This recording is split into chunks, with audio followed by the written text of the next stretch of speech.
My name is Lauren Parker. I'm 36 years old, a trauma nurse at St. Mary's Hospital in downtown Chicago, and the mother of two 9-year-old twins, Noah and Grace, who are my entire world. 2 years ago, when my marriage ended after 12 years, I thought the hardest part would be the heartbreak. I was wrong. The real blow came when I realized I couldn't afford to keep our apartment on my income alone. My ex-husband, Matthew, was a real estate agent who thrived on the hustle of big city deals. I'd always worked part-time to balance raising our children, but after the divorce, I had to take on grueling 12-hour shifts just to cover the basics. The custody arrangement was shared, but Matthew's work kept him traveling most weeks, leaving me with the kids far more often than the court agreement anticipated. When my parents, Helen and Thomas, offered to let us move into their spacious lakeside home in Traverse City, Michigan, it felt like a lifeline. "Just until you get your feet under you," my dad had said, with a reassuring pat on my shoulder. My mom promised the kids would love having their own rooms by the water. It sounded like the perfect reset: fresh air, a safe neighborhood, and family support while I rebuilt our lives. Still, I knew the history. Growing up, I was the one who followed rules, earned scholarships, and worked summer jobs. My younger brother, Ryan, was the one who skipped class but got bailed out, the one who crashed the car and had it replaced without so much as a scolding. If I got an A, it was expected. If Ryan passed a class, it was celebrated. I told myself those old wounds didn't matter anymore. We were adults now. We all had our own families and responsibilities. Maybe time had evened the scales. In the beginning, it almost seemed true. My parents converted a bright upstairs room into a shared space for Noah and Grace, with bunk beds and a desk by the window. I took the small guest room. We agreed I'd contribute to groceries and utilities, and I made sure the kids followed their grandparents' rules. Shoes off inside, quiet after 9, no food in the bedrooms. Every morning before my shift, I'd make breakfast, pack lunches, and drop the kids at school on my way to the hospital. If my schedule ran late, my mom picked them up. We ate dinner together most nights, and on weekends we'd walk along the shoreline or play board games in the sunroom. It felt, for the first time in months, like we could breathe again. I even started saving, 20% of each paycheck tucked away into a separate account labeled Our Home. But even in those calm early months, small cracks appeared. Comments about how Ryan was working so hard at his business, or how he'd always had a special drive. Quiet comparisons that still put me in the shadow of the golden boy. I ignored them. We had stability, a plan, and a home, at least for now. What I didn't realize was that this safe haven would soon become the most suffocating place I'd ever lived. The shift came quietly at first, like a subtle change in the wind you don't notice until you're already being pushed. It started the day Ryan and his wife, Vanessa, brought home their first child, a baby boy named Oliver. I'll admit it, Oliver was adorable. Dark hair like Ryan's, a toothless smile that could melt anyone's heart. When my parents held him for the first time, I could see the light in their eyes. That was fine. He was their first grandson since Noah, and new babies have a way of pulling everyone in. But within weeks, the atmosphere in the house began to tilt. One Saturday, I came home from a long shift to find our formal dining room stripped bare.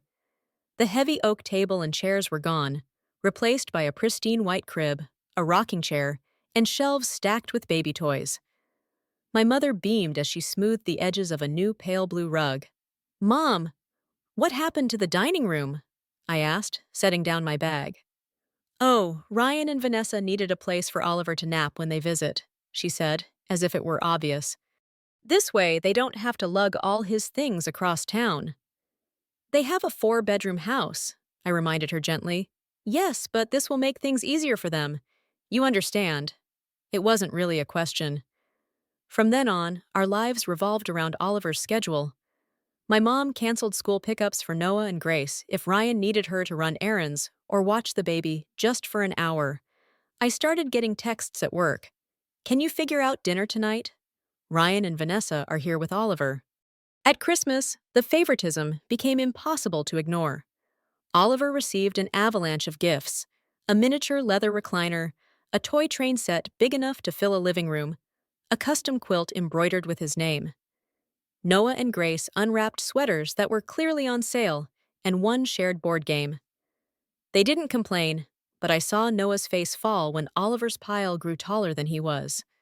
My parents' comments stung more than the uneven gifts. "Oliver has Ryan's smile," my mom would say, beaming.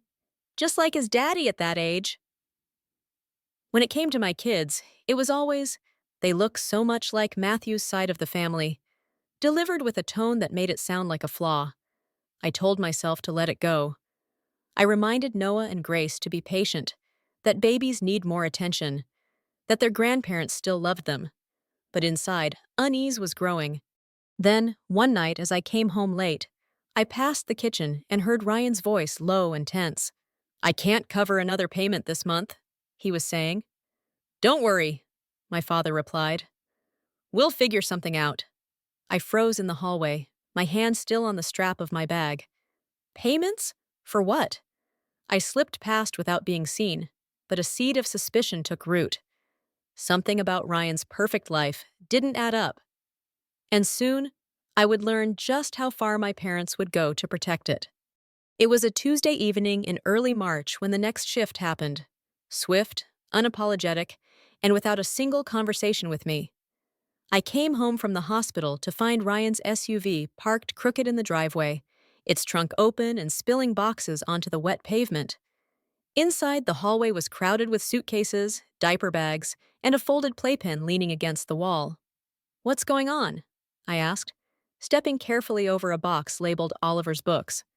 My dad appeared from the kitchen, holding a roll of packing tape. "Ryan and Vanessa are staying here for a while. Their house is having urgent foundation repairs. Contractors say 6 to 8 weeks, maybe less."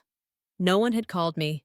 No one had asked if I was okay with 4 more people, including a baby, moving into a house that already felt too small for peace. "They have the guest suite upstairs now," my mom added, breezing in with a basket of folded laundry. "We moved your things to the smaller room by the laundry closet. It's quieter there." Quieter for who, I wondered, me or Oliver? From that moment, the house was no longer ours. It was theirs.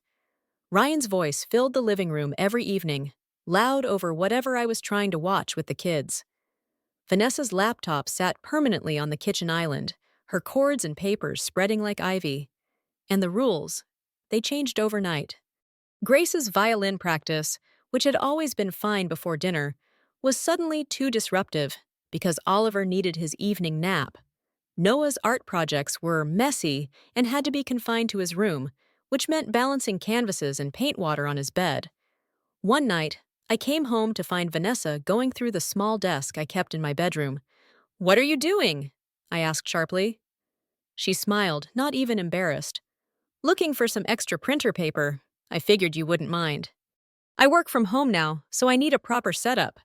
That setup meant my desk, my chair, and my paper disappearing into the guest suite. The next morning, over coffee in the break room at work, I mentioned it to my friend Maya, a police officer who'd seen more than her share of family disputes. She frowned. "Lauren, don't let this slide. And just keep an eye on your bank statements. I've seen situations where helping family crosses into using information they shouldn't have." Her warning left a cold knot in my stomach. I brushed it off. But that night, I set new passwords on my accounts and locked my important documents in a fireproof box under my bed. I didn't know it yet, but Maya's advice would end up saving me from something much worse than stolen desk space. It was a rainy Thursday in late April, and the pediatric trauma unit was in chaos. We'd had 3 accident victims in under an hour, and I was running on adrenaline and bad coffee. I barely glanced at my phone during a quick break, but when I did, my heart dropped. 3 missed texts from Noah. Noah: "Mom, something's wrong. Grandpa and Uncle Ryan are moving our stuff." Grace: "Grandma says we have to move to the basement. This isn't fair." Noah: "It's cold down here. There's spiders. Please come home." I called immediately. No answer. Texted back: "I'll be home as soon as I can. Stay calm. I love you both." Then I found my supervisor, explained it was a family emergency, and arranged to hand off my patients. It still took another hour before I could leave. The drive home felt endless. My mind spun through every worst-case scenario, but nothing could prepare me for what I found. The twins were huddled together on the living room couch, their eyes red and puffy. Behind them, the upstairs hallway was empty. No bunk beds, no posters, no toys. "What happened?" I asked, my voice shaking. "They said Oliver needs more space," Grace whispered, "so we don't get the good rooms anymore." I turned toward the kitchen, where my mother and Vanessa sat drinking tea as if nothing had happened. "You moved my children into the basement?" I demanded. Vanessa didn't even look up. "It's the logical choice. Oliver's a baby. He needs a nursery and a quiet place for naps. Plus, I need a proper home office now that my company's gone fully remote." "The basement is cold, damp, and has mold in the corner," I shot back. "Noah has asthma. That space isn't safe." My mother finally met my eyes, her tone maddeningly calm. "The children are older. They can adapt. Oliver deserves the best rooms. He's here all day while your two are at school." The casual cruelty landed like a slap. "You didn't even discuss this with me," I said, my voice low. "You're being dramatic," my father's voice rumbled behind me. He'd just come in with Ryan, both looking pleased with themselves. I put down carpet scraps, added some lights. They should be grateful they have a place at all. Something inside me clicked into place. The years of favoritism, the dismissals, the constant minimization, it all crystallized into one clear truth. I turned to my kids, forcing a smile for their sake. "Go upstairs. Pack what's important to you. We'll get the rest later." My father scoffed. "Oh, for heaven's sake, Lauren. No one's asking you to leave." "No," I said evenly. "You just made it clear where we stand, and we deserve better." They didn't believe me, yet, but within the hour, we'd be gone. The room seemed to shrink as the words left my mouth. My father's brows knotted, my mother's lips pressed into a thin, disbelieving line, and Ryan smirked like I'd just told a joke no one else understood. "You're not serious," my father said. "I've never been more serious," I replied. Grace came back down first, her violin case in one hand, her favorite hoodie in the other. Noah followed with his sketchbook, a bundle of clothes, and the battered stuffed fox he'd had since kindergarten. "What are you doing?" my mother demanded. "After everything we've done for you." "Everything you've done for me came with strings," I cut in, my voice sharper than I intended. "I've contributed to this household, financially, in chores, in taking care of things when no one else would. But today you made a choice. You told my children to their faces that they don't deserve the same space or comfort as their cousin. That's not something I can ignore." "It's just a bedroom rearrangement," Vanessa said, with a dismissive wave. "You're overreacting." I turned to her. "Would you call it that if someone moved Oliver to a damp, unsafe basement without asking you?" Her silence was answer enough. Ryan folded his arms. "Where exactly do you think you're going? You've been living here because you can't afford anything else. Let's not pretend you have a plan." I let out a slow breath. "That's where you're wrong. I've been saving since the day I moved in. Taking extra shifts, cutting expenses. 3 weeks ago, I signed a lease on a house 10 minutes from here. I was planning to move in next month, but congratulations, you just accelerated the timeline." For the first time, Ryan's smirk faltered. My father's face flushed deep red. "So you've been sneaking around behind our backs?" "I've been making a plan to protect my children," I corrected. Grace and Noah stood by the door now, their bags ready. I took them, walked outside into the cool evening air, and loaded them into my car. As I opened the driver's side door, my mother followed. "Lauren, you're making a mistake. Where will you go until the house is ready?" "I have friends," I said simply. And I did. Maya had already told me her guest room was ours if we needed it. I got in, started the engine, and pulled away from the curb without looking back. Halfway to Maya's, Grace spoke up from the back seat. "Is this because of what they did today?" "It's because we deserve to live somewhere we're treated with respect," I told her. "What happened today just made it clear we couldn't wait any longer." Noah looked out the window. the corners of his mouth lifting slightly. "Good," he said. "I like the idea of starting over." So did I. Maya's guest room wasn't big, but it felt like a palace after the tension we'd been living in. She'd set up an air mattress for the kids beside the queen bed, stocked the fridge with easy meals, and even left a stack of DVDs on the dresser. The first night, Grace fell asleep mid-sentence, curled up with her violin case at the foot of the bed. Noah stayed awake longer, sketching by the glow of a small lamp. When he finally set his pencil down, he said, "It's quieter here. I can think." That alone told me I'd made the right call. 2 days later, I met the landlord at our soon-to-be rental, a small, weathered two-bedroom bungalow 10 minutes from Maya's place. The hardwood floors needed refinishing, but the kitchen had big windows, and the backyard was perfect for the kids. I'd arranged to move in a week early, paying extra for the overlap. It was worth every penny to give the twins a place that was truly ours. While I juggled moving arrangements and work shifts, Maya's warning kept echoing in my mind. Keep an eye on your bank accounts. I decided to take it a step further. Late one night, after the kids were asleep, I logged into the county's public records portal, half on a hunch, half on stubborn curiosity. If Ryan's foundation repairs story didn't sit right, maybe there was something more to it. It didn't take long to find. His property wasn't under renovation. It had been foreclosed on 2 months earlier due to unpaid property taxes and a defaulted home equity loan. My stomach tightened as I scrolled. The loan had been co-signed by my father. No wonder they'd been so eager to bring Ryan's family into the house and push mine into the basement. They weren't just playing favorites. They were covering for him.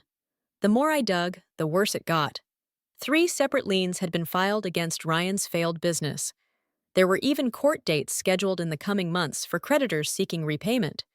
A hot wave of anger rose in my chest, not just at Ryan, but at my parents for thinking my children's comfort and safety were negotiable to protect his reputation. I printed the records, slid them into a manila folder, and tucked it into my work bag. The next morning, as I dropped the twins at school, Grace leaned in from the back seat. "Do you think Grandma and Grandpa miss us?" I paused, meeting her eyes in the rearview mirror. "I think they miss the way things used to be," I said carefully.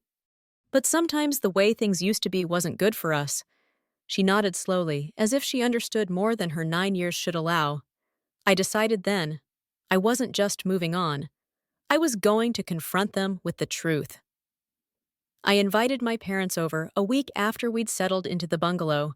The house still smelled faintly of fresh paint, and unopened boxes lined the hallway. But it was ours, and that mattered more than anything. They arrived together. My mother holding a store-bought pie, my father looking like he'd rather be anywhere else. We sat at the small kitchen table, the morning light streaming through the window, and I poured coffee into mismatched mugs.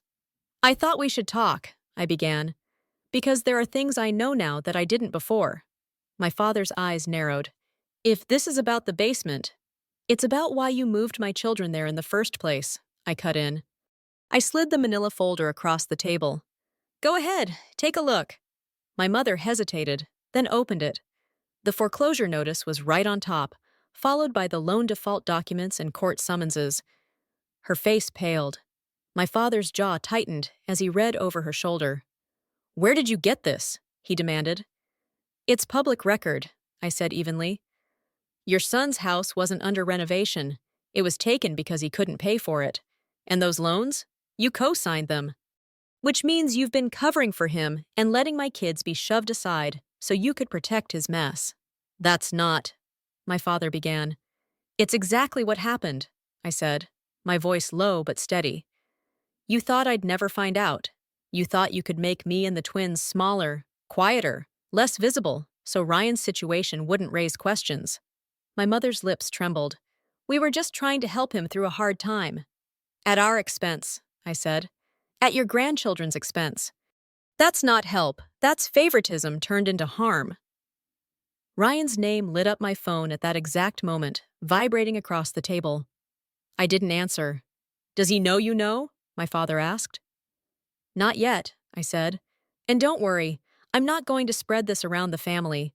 Not because he deserves my protection, but because my kids don't need more drama.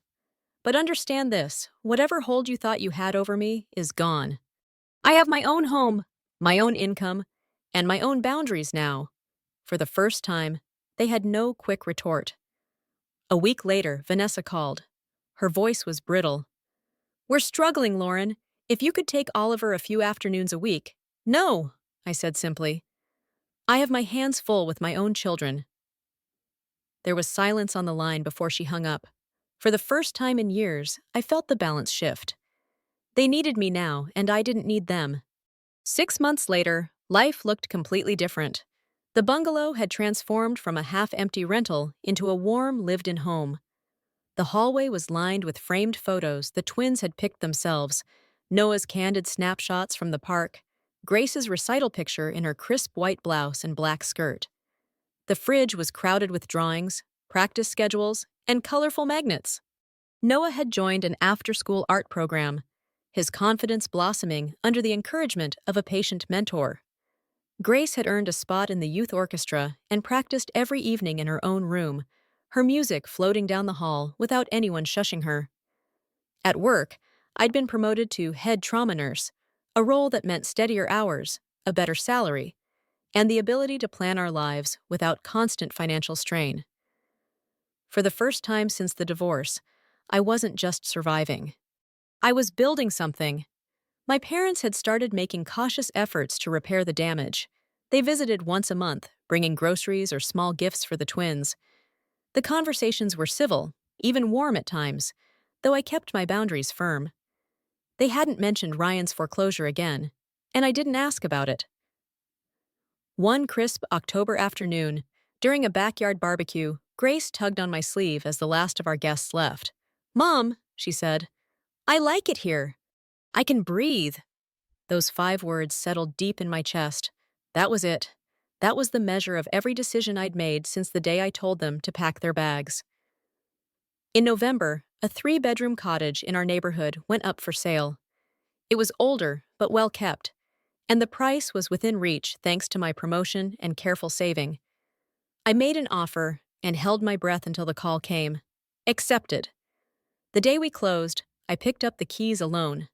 Standing in the empty living room, sunlight streaming through the windows, I thought about the basement in my parents' house, the damp walls, the single stuck window, and the way my children's faces had looked when they realized they weren't welcome upstairs anymore. What felt like the end that day had actually been the beginning. We moved into the cottage in May with the help of friends and coworkers.